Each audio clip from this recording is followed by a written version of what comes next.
رب کائنات ورځ د معاش د پاره شپه د آرام د پاره پیدا کړې ده. زمونږ شپه په فضولیاتو کې، په لغویاتو کې، په بازارونو کې او په غب شپ کې او په فلم بینۍ کې او په نورو مشاغلو کې تیر شي، او چې کوم د عبادت ټیم دی بهترین وخت دی. د الله محبوب پیغمبر فرمایي چې زما د امت خیر او برکت دا سحر وختي کې دی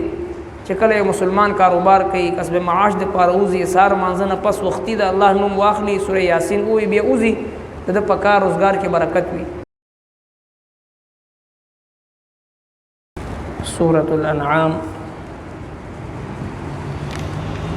آیت نمبر 13. اعوذ باللہ من الشیطان الرجیم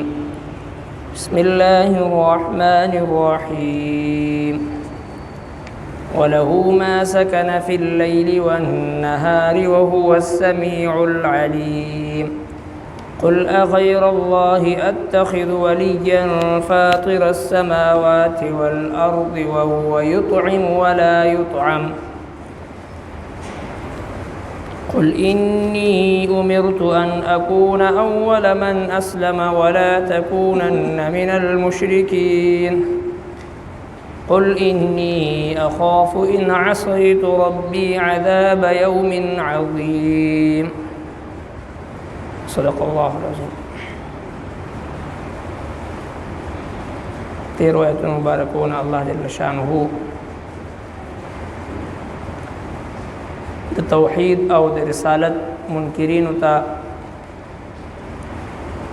سخت تنبیه فرمایل، او جناب نبی کریم صلی الله علیه وسلم تا تسلی د پاره فرمایل چې دوی ستا د رسالت نه انکار کوي،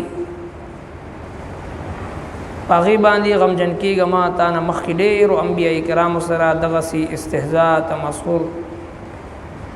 هغه کړی شوي دي،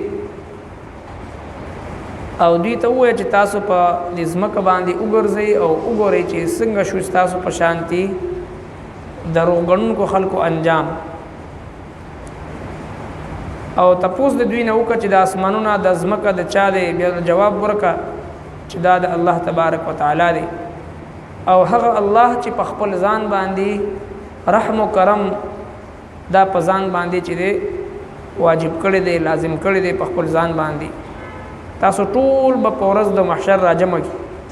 هیڅ شک نشته په دغه راجمع کېدو کې، او کم کسان چې ایمان نه وروړي دوی خپل ځان په نقصان کې اچولی دی. نننې چې کوم آیتونه مبارکه دی په دې لومبۍ آیت کریمه کې د الله تبارک وتعالی د توحید یو دلیل او بیان هغه ذکر کوي چې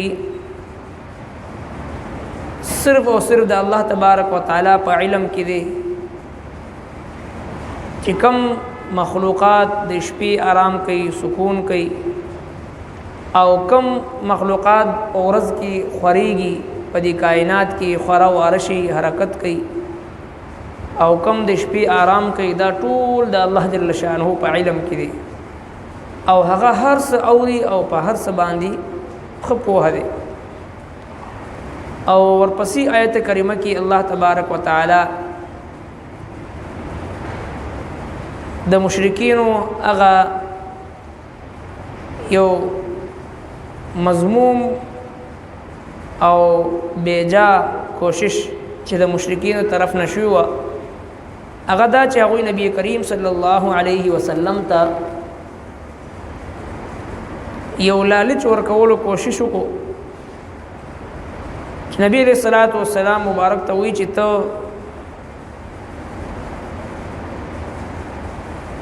که دعوا د نبوت دې دپاره تا کړې ده چې زه مالدار شم، مال او دولت چې دی هغه وګټم، نو منګ به تا دومره مالدار کو، دونه مال دولت تعالی درکو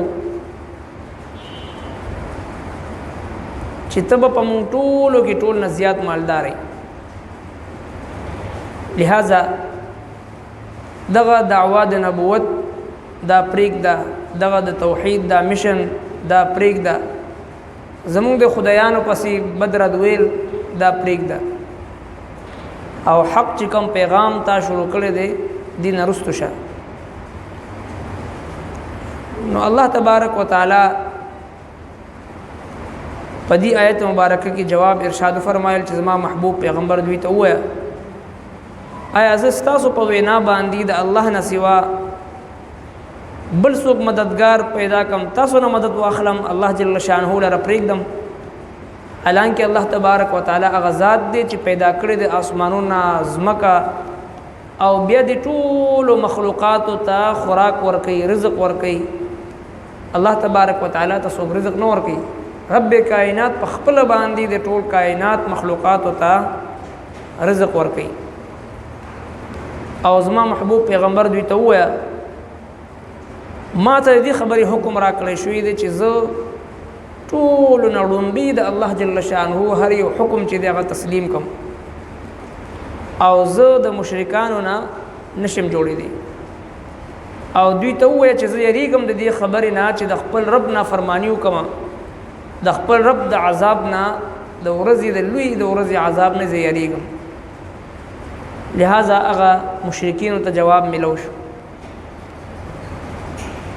وله ما سکن فی اللیل خاص د الله جل شانه په اختیار کې دی هغه څه چې آرام کوي د شپې والنهار او په ورځ کې خوريږي او خوريږي د ورځې وهو السميع العليم او هغه هر څه اوري او په هر څه باندې پوهه دی چې څومره مخلوقات الله تبارک وتعالى پیدا کړی دی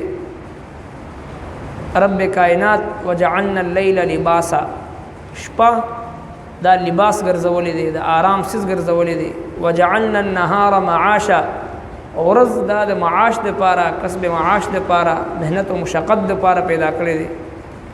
دا د الله جل شانه لطف و کرم دی په موږ تاسو باندې او په ټولو مخلوقاتو باندې چې کله ټول ورځ مهنت مزدوري مشقت او تکلیف برداشت کی او بنده ستړي شي نو رب کائنات په خپل بندگانو باندې شپه راولي او په ټول کائنات کې یو سناټه تاریشي او سکون تاریشي او هر مخلوق ته د آرام کولو یو بهترین موقع ملوشي او یو قدرتی طور باندې یو فطری طور باندې داسې ماحول میسر شي چې پاږي کې انسان آرام کوي او کچره دا شپه هم د ورځې په شانتي رڼاوي او پاږي کې هلچل وي نو بیا زموږ استادو د شپې د آرام کېدل دغه سکون او اطمینان دا ممکن نه وي بلکې الله تبارک وتعالى په خپل قدرت کامله سره ورځ د معاش د پاره او شپه د آرام د پاره پیدا کړی او چې کله موږ تاسو د الله تبارک وتعالى نظام قدرت سره کله موږ بغاوت کړی دی نو دغه وخت نه چې د زموږ استادو په رزق کې په معاش کې په ژوندۍ کې هغه نحوست دی برکت ختم دی رب کائنات ورځ د معاش د پاره شپه د آرام د پاره پیدا کړی دی زموږ شپه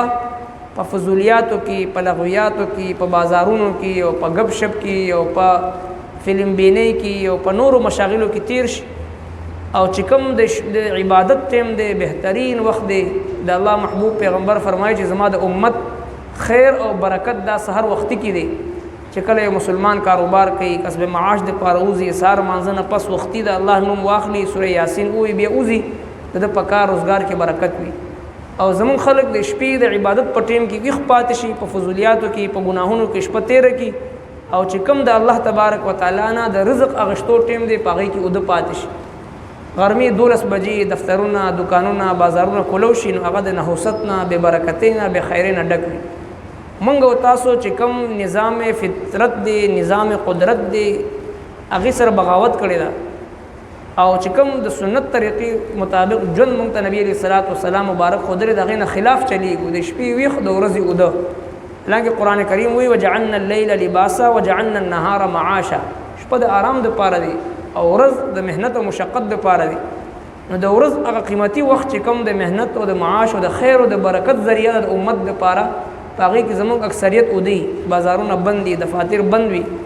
او هغه نه لس بجې یو لس بجې چې هغه حرکت شروع شي نو هغه برکت هغه ټیم ختم شي نحوست په کاروبار کې په دفتر کې په مشقت په کسب معاش هغه پیدا شي لہذا الله تبارک وتعالى فرمای وله ما سكن في الليل والنهار خاص د الله جل شانه په اختیار کې دې سجپا ورځ کې د شپې آرام کوي او څه چې په ورځ کې خورېږي وهو السمیع العلیم او هغه هر څه اوري په هر څه پوهه دی. ربنا تقبل منا انك انت السميع العليم وتب علينا انك انت التواب الرحيم.